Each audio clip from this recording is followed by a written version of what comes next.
একদিন এক গ্রামে গোপাল নামে এক ব্যক্তি ছিলেন। গ্রামবাসীরা তাকে চালাক গোপাল নামে ডাকতেন। গোপাল ছিল খুবই বুদ্ধিমান ও রসিক একজন মানুষ।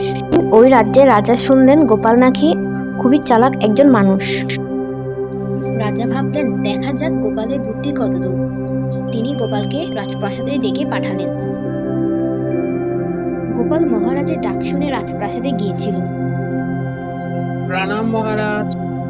রাজা বললেন, গোপাল, আমি যদি তোমাকে 3টি প্রশ্ন উত্তর দিতে বলি, তুমি কি দিতে পারবে? গোপাল হাসলো আর বলল, মহারাজ, প্রশ্ন তিনটির মধ্যে যদি চালাকি না থাকে তাহলে আমি উত্তর দিতে চেষ্টা করব। রাজা বললেন, এই পৃথিবীর সবচেয়ে ভারী বস্তু কি? রাজার প্রশ্ন শুনে গোপাল বলল, মহারাজ, ক্ষুধার্ত পেট। কারণ পেট খালি থাকলে পৃথিবী সবকিছুই ভারী মনে হয়। রাজা গোপালের প্রশ্ন শুনে খুশি হয়েছেন এবং বলেছেন, ভালো বলেছ। এবার দ্বিতীয় প্রশ্নটির উত্তর দাও। পৃথিবীর সবচেয়ে দ্রুত বস্তু কোনটি? মহারাজের প্রশ্ন